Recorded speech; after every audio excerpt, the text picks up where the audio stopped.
in all the talks that I do about dressage, I keep referring to the USDF rulebook and the freestyle specific rules in the USDF rulebook are DR 129. So if you go over to the DR section, the place where you start really paying attention, although the whole thing is useful, is DR 120 is where the dress rules are. If you keep on going through, DR 121 is tack. DR 129 is the rules specific to dressage. Now, those rules also appear on the USDF website. Those rules can be updated annually. So every year, if you're interested in doing a freestyle, if you're judging freestyles, you need to check at the beginning of the year to see if there are any new rules. The most recent change, just for example, that happened this last December was that you used to be able to have a person in the booth with a sound person. Now you can just communicate with the sound person in the booth by telephone or whatever. You don't have to be in the booth with them. The rule that changed 3 years ago that most of us are most aware of is that you need a 63% qualifying score to enter a freestyle from training through 4th level. And that qualifying score has to be from the top test of the level of that freestyle. Now, these USDF rules will also appear on the USDF website under the heading of rules, guidelines, and definitions. And so there's more clarification there. So next. Also on the website are copies of the score sheet. And anybody who's thinking of putting together a freestyle, not to mention judging it, but anybody who's going to start thinking about a freestyle, the first thing you need to do is print out the score sheet for that level, because there's a tremendous amount of information on that score sheet. But you also, most important, you have to be familiar with what the compulsory elements are that are required at that level. You have to include all of them. Now, while the compulsory elements change, the artistic elements do not change. The artistic elements are on the second side of the score sheet. Those do not change. They do, I should point out, change for the FEI. So if you're judging a schooling show and you have an FEI test pop up, you want to double check what's required for artistic, because that does change. I make a rule for myself of checking with rule changes at the beginning of each year, each season, and I think that's very important. Okay, next. All freestyles, I think this is number 5 coming up, yeah. All freestyles are held in a 20 by 60 arena, no 20 by 40s. They're all in the 20 by 60 arena. There used to be a minimum time, but there isn't any longer, although the FEI does have a minimum time. You'll have to check the score sheet if you are doing an FEI freestyle. The maximum for all USDF freestyles is 5 minutes. Now, we do give you a grace period because some sound systems are not as well clicking along on the time as they should. So you wouldn't get a penalty till maybe, for time penalty, until 10 seconds after the 5 minutes. But that is the maximum for all USDF freestyles. When the freestyle starts, when the rider's circling the ring, the judge rings their bell. The rider has 45 seconds to get to their start position where they will raise their hand. Once their music starts, they have 30 seconds to enter the ring. So you want to time that with your entry music. And I will emphasize right now, I think it's a mistake not to have entry music. You should have entry music because that tells you if your music is your music and if it's operating correctly. I think it's very important to have the entry music. You can be eliminated at the discretion of the judge if 75 seconds has exceeded at the start, but there's always circumstances where things have happened, and so that's at the judge's discretion. And I've never eliminated anybody for that. I think it's very rare. Now, having said that, for the judges out there, most of the shows are supposed to provide us with stopwatches. I haven't had a show in years provide me with a stopwatch. This is my stopwatch left over from when I used to event. This went around my wrist, and I have dug it out, and now I use it for timing freestyles. You can use your cell phone, of course, but that's problematic, and I'll talk about that later. But if you have a stopwatch, it's a really good idea to bring it. One of the reasons that it's problematic to use your cell phone is because it just kind of looks bad. You're busy pushing buttons, and the rider sees you looking down and is confused as to why they're not looking at you. The USDF has actually received complaints about that, and in reality it has nothing. It has only to do with the poor judge trying to push the right button on their cell phone. I think it's useful to assign the scribe that task, or you're allowed another person in the booth if you want to do the timing. Timing begins not when the rider enters at A, but at the first move off from the halt. And then the time ends with a final salute. So that's the 5 minutes that we were talking about. If you have any required movements that occur in overtime, those will not be judged. And you'll also get a 1-point penalty if you exceed the time limit.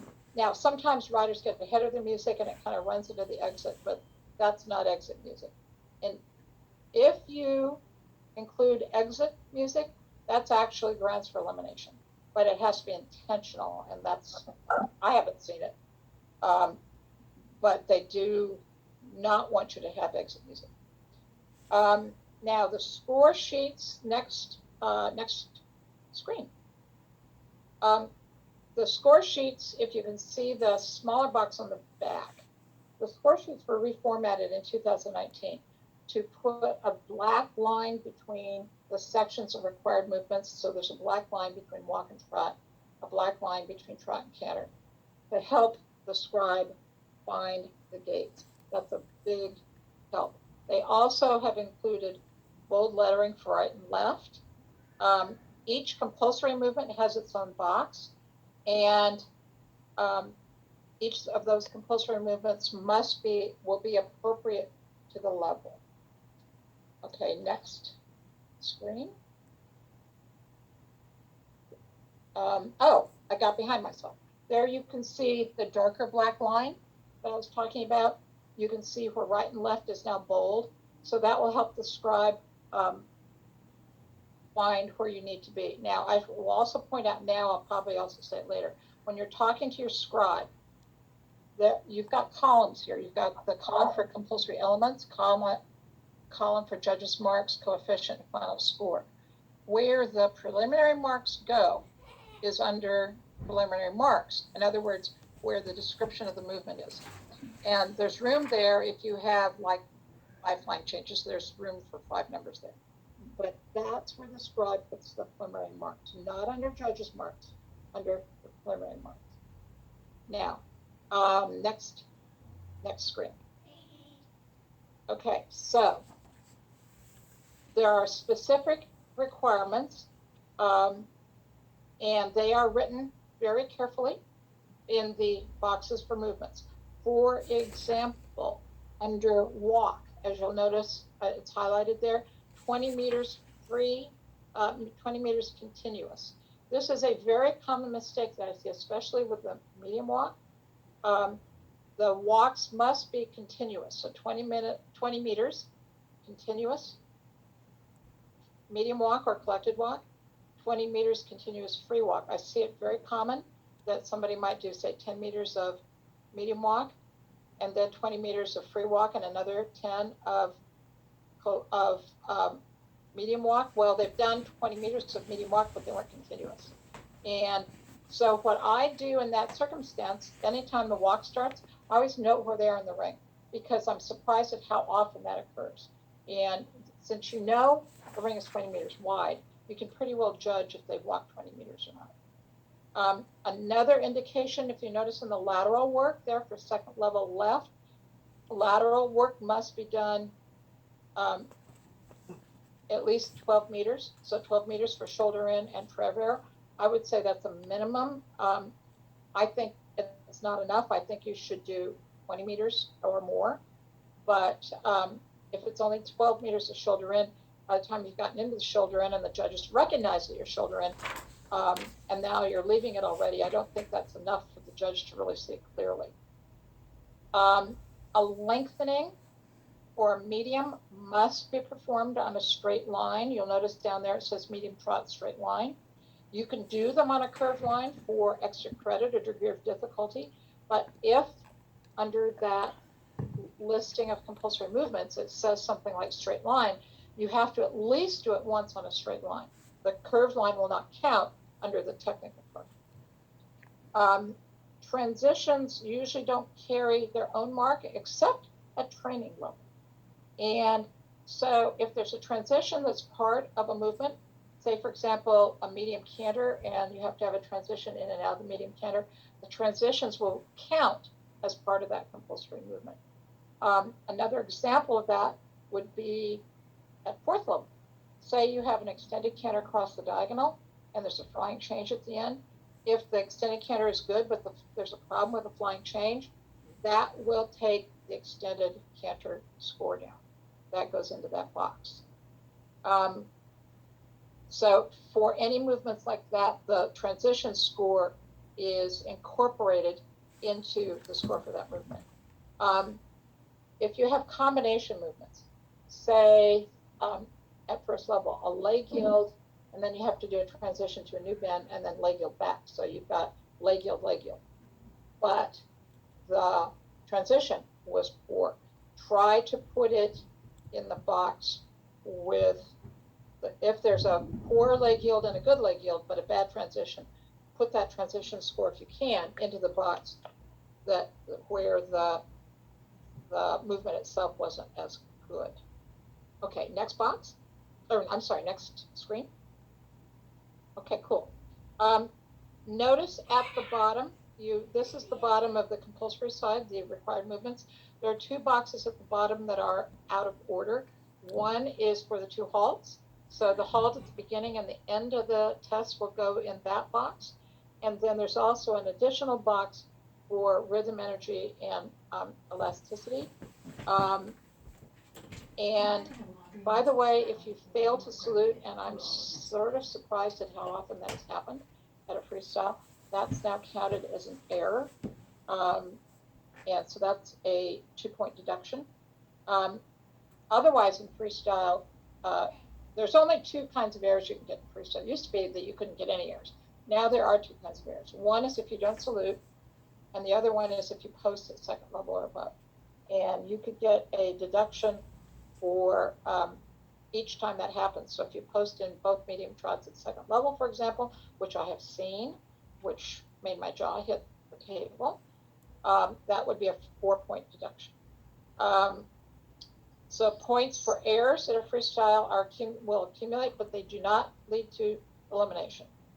And you'll notice over on the right-hand side, there is a deduction under there for forbidden movements, but also then a deduction for errors before they determine the final score for the technical side. Okay, next box. Next box, or next screen. Okay. The score for rhythm, energy, and elasticity, that's consistent with the collected score on a regular test for gaits and impulsion. There's an emphasis here, though, on rhythm. If there's an issue of rhythm of the gaits within the test, then that will be perhaps penalized pretty heavily right there. Okay. Next box, next screen. Okay. In the content of your freestyle can include any movement from that level or below.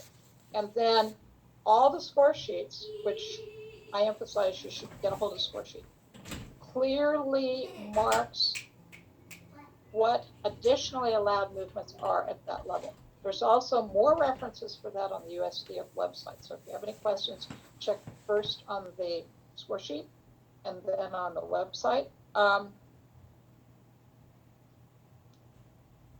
You can include any movement that's included at the highest test of the level for this freestyle, and it doesn't change. It's regardless of how you arrange it, how they're configured. Now, if the judge is going to determine that a movement you've performed is above the level, the issue here is that it has to be intentional. Say, for example, you did a shoulder in at first level or a half pass at second level. So mistakes that presumably look above the level but aren't intentional will bring a lower score, but they won't get you a penalty for above the level. For example, a flying change. Now, if you do at second level, if the horse swaps his leads and you now want to get back on the correct lead and you intentionally do a flying change to get back on the correct lead, that's considered above the level. So here's an example of the kind of thing that can happen. At second level, for example, the horse mistakenly swaps his lead where the simple change should have been. Instead of doing a simple lead, he swaps his lead. But the rider makes no correction. Plus, the simple change is not shown elsewhere in the freestyle. That would then be a very low score for the simple change. And if the swap occurred during the counter-canter, which often happens, the counter-canter can be judged down as well. Plus, the distance covered might be inadequate. And in both cases, not only does this lower your score on the required side, the technical side, it also requires that your score on the artistic side go down. So if you have that kind of mistake, your score for choreography will be reduced, as will the score for degree of difficulty. And I'll talk about that later again. Now, if you do a movement that's intentionally above the level, that will give you a 4-point deduction from the technical side. If you do it more than once, like right and left, it's still only a 4-point deduction. But if you do a second above the level movement in, say, another part of the test, that would then be an additional 4 points. But again, it has to be intentional. Now, this is a place where whenever I'm judging a freestyle, I'm very often doing them by myself, but very often the shows will put 2 judges on the freestyles, and whenever I'm doing a championship, there's two judges. I am thrilled when there's a second judge and I'm doing a freestyle, because we can't always tell the intentions of the rider. It's more clear to one judge than it is to the other. And this might be a case where the 2 judges will meet and talk it over. And that is to your benefit, because they're trying to not to deduct points if they can help it. Okay, next box. Above the level, we're still talking about above the level. Here are some gait transitions that might be considered above the level. For example, at training level, if you change lead through the trot, you should show, if you want to go from one lead to the other, you need about 20 meters of trot between the 2 canter sections for it not to be a change of lead through the trot. You cannot, at training and first level, go from walk directly to canter. And at training first and second level, you cannot go to canter to or from the halt. Now, one question I often get, can canter be the first gait after the halt? Well, yes. So, but that's not in disagreement with what I'm showing here. So what you would do, for example, at training level, you would halt, then you would open the 20 meters of trot, and then you would go ahead and transition to canter and do your canter passage. At second level, you would halt, perhaps at the beginning of the test, then you would trot for just a few steps and then canter. At second level, you would halt, do a couple steps of walk, 2 or 3 steps of walk, and then canter. So there's a way to get around it to get up to that canter right at the beginning of the test. But make sure you don't do the transitions that are considered above the level. Okay, next screen.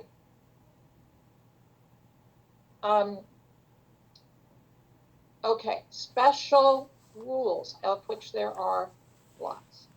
The judges are on the technical side. They are either using full points or half points, just like they do in a regular test. If you leave out a deliberate omission of a compulsory movement, say you have 2 leg yields, right and left, at first level, and you do the one to the right, but you leave out the one to the left, you're going to get a 0 for that one. Say you got a 7 for the other one, so the total for that box now is going to be all of 3.5. And if you deliberately leave out a movement, your choreography score and your degree of difficulty score go down as well. I will say this is another place where the quality of dressage comes in, because if the judge can't tell whether or not you've done a movement, that goes back to how well you've ridden the movement. It's the responsibility of the rider to ride the movements in a clear enough way so that the judge can recognize them. It makes my blood run cold if I get to the end of a freestyle score sheet and the scribe says we're missing a box. And I've got to determine, was that a deliberate omission, or was that simply me not being able to recognize something when it happened? And I think you'd be surprised how often that happens. So it's your responsibility as the rider to ride the movement in such a way that the judge can clearly identify it. An omission of a movement due to disobedience, which can happen, is not a 0, but it'll be a very low score. And also your degree of difficulty in choreography will go down. Now, as I mentioned before, a lot of these movements have specific technical requirements, such as the distance of the walks. If those technical requirements aren't met, then again, the scores are reduced. When I'm judging, because this concerns me so much as a strategy, so you may want to think of this for yourself when you judge. I do a lot of tested choice freestyles, so I could have 10 or 12 or even more riders in one freestyle class, and none of the freestyles are in order. So I might go from a training level freestyle to a 4th level freestyle to a 2nd level freestyle. When I switch between levels, when I'm judging a freestyle, I always, just as my personal strategy, I read down the required movements and say them out loud to my scribe, both for the sake of my scribe and for my own sake. Number one, so that I'm sure of what movements I'm looking for in that test, and also to verify my own brain. This is like a 2nd level freestyle, not a 4th level freestyle, not a 1st level freestyle. That's especially important in a tested choice. I will also say that if there's one movement that I have the most trouble identifying, to the point where I'm now really, really looking hard for it because I can miss it too easily, it's the counter at 2nd level. Now, if the counter's on a curved line, it's okay, but it's still, the counter on the long side on a straight line is still legally a counter. If they're tracking right, but they're on the left lead, it's still legally a counter. The problem is, from the point of view of the judge, it's a little bit hard to identify. So just if you're judging a 2nd level freestyle, keep that in mind, really watch that counter. Okay, next screen. Deliberately below the technical requirement. For example, the walks that aren't long enough. At 1st level, for example, both trot circles have to be 10 meters. If they're larger than 10 meters, then that score is going to go down. Both canter circles have to be 15 meters. If they are larger than 15 meters, then that score has to go down. If you do circles and canter only, that won't count for that technical score. It might help your degree of difficulty, but your technical score is going to be a 0, so that's a big hit. Your lengthenings and your mediums, as I mentioned before, need to be performed in a straight line. That's clearly stated on the score sheet. You can also do them on a curve for choreographic interest and degree of difficulty, but you also have to do it on a straight line to fulfill the requirement. And then, excuse me, any movement that's below the technical requirement that's listed in the under the movement also gets a hit under degree of difficulty and choreography. So that's a pretty serious issue. Now, Scores only receive a 0 on the technical side if they're intentionally omitted. And otherwise, you could get a 1 or 2. That'll help. But if they're intentionally omitted, they'll get a 0. We had an interesting moment in Florida a couple of weeks ago at a rather excellent, otherwise excellent, Grand Prix freestyle. The rider did several piafs in a pirouette form, like a fan shape, but the technical requirement is 12 to 15 steps of piaf in a straight line, and he didn't do that. So the piaf score actually came down pretty dramatically, and it was a great discussion amongst the 5 judges. Okay, next screen, please. Okay, music failure happens a lot, and for a variety of reasons. Technical problems with the equipment, technical problems with the CD that was left, but it can happen on a lot of ways. It sometimes can be the wrong music. The person in the sound booth put the wrong CD in. It is the writer's responsibility to tell the judge. The judge doesn't know that this is wrong music. So the writer has to stop and say it's wrong music. It's another very good reason why you want to have intro music, because then you'll know for sure and you can stop before you even enter the game. Now, what happens if the music fails as the freestyle is going along? If the writer will stop, tell the judge might actually stop it if there's some issue, but usually the writer stops it. They'll probably have a discussion with the sound booth. How this is handled is we try and determine what went wrong and see if it can be fixed quickly. If it can be fixed quickly, then the writer can go ahead and continue. They can opt to ride from the beginning of the freestyle and repeat it over again. However, if they do that, the judging only starts at the point where the freestyle stops. So you can ride the whole freestyle, but you don't get new marks. Or the music can play and then you can pick up the freestyle from the place where it stopped. A very famous incident that I saw in the Olympics in, I think it was Sydney, Rusty, Ulla Solskjaer, her music, this is the Olympics, her music broke, and they had to do exactly what I'm talking about here. They had to start over again, and she actually picked it up right from the beginning and rode the whole thing, and then they started the judging at the point where the music had broken. So it can happen at the most lowest level. It can happen at the absolute top level, and it's handled the same way at both.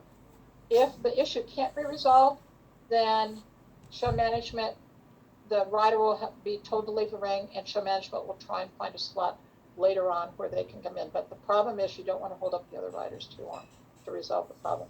Now, you as a judge, it's a really good idea to get the contact number of the cell phone number of the person in the sound booth. Because now you could shout back and forth to them if they're close enough, but sometimes they're a little too far, and if you have their contact number, you can talk to them on the phone and sort it out. Next screen. Okay, on the show day as a judge. Review the rules. As a writer, you should have done this before you even put together your freestyle, but as the judge, you review the rules at the beginning of the season. You also, if I know I'm going to be judging freestyles, I always look over the rules again. I think preparation is important. I think that it's a good idea to bring copies of the score sheets. I've had it happen on more than one occasion that the show had the wrong score sheets, especially in a year when, as is coming up, when new score sheets are being issued, and they still have last year's. Double check again if the show has a stopwatch for you. There's a judge's checklist, which you can also bring a copy of, which can help you out. There's all those supporting documents I talked about that's on the USDF website, and again, you can check those over. Okay, next. All right. You're in your booth. The scribe is there. The scribe is saying, I'm scared to death. I've never done a freestyle before. Maybe I've never even seen dressage before. That's happened to me. I will tell my scribing for freestyles, I think for them is easier than scribing for a regular test. They don't have as much to do. But what scares the scribes is, unlike a regular test where everything comes in order, they don't know the order. That's not their responsibility. That's your responsibility. So what I will tell the scribe that I'm going to do is, as I see a movement come up that's a required movement that I've read out to the scribe and myself before we started, I'll say, okay, leg yield to the left. That's the scribe will then move their pencil to that preliminary mark area. This is for third level freestyle here, so that will be, say, a half pass to the left. I will identify it. The scribe will move their pencil to that line, and then I will give them a score. Now, if the score is a 7 or below, I also then give them a comment, which might be the reverse of what I do in a regular test, or do the comment first. But in reality, the scribe has much less to do here. And if you reassure them that you'll identify the movement, then that helps them out a lot. But there are several things that the scribe can do that is a huge help. Number one, they can check the test to make sure the tests are current. So in this case, we're in the 2019 tests. They should also check that the level of the test that they have in front of them matches what's on the day sheets. Now, I will tell the scribe to do something else, and I find this very important in a test of choice. I ask the scribe, when the rider's doing their warm-up round and they're going around the ring, to stop the rider as they go by and verify with them the level of test they're doing. Because I've had it happen a surprising number of times, and this would happen at test of choice, but also happened in just a big class. It was happened to me in a first level class with 15 riders, and the rider was doing a second level freestyle, which we realized halfway in. I have them verify that it is indeed the level that they have on the score sheet, and I assign the scribe to that judge, to that pass. Now, as I pointed out before, you'll see here on the left, they've emphasized it. There are bold lines between each of the movements. So there's a bold line between walk and trot, a bold line between trot and canter, and then a bold line before the two boxes at the bottom. That's to help them find the area where the movement is that they need to do. On FEI, at the bottom will be piaffe and passage. Okay.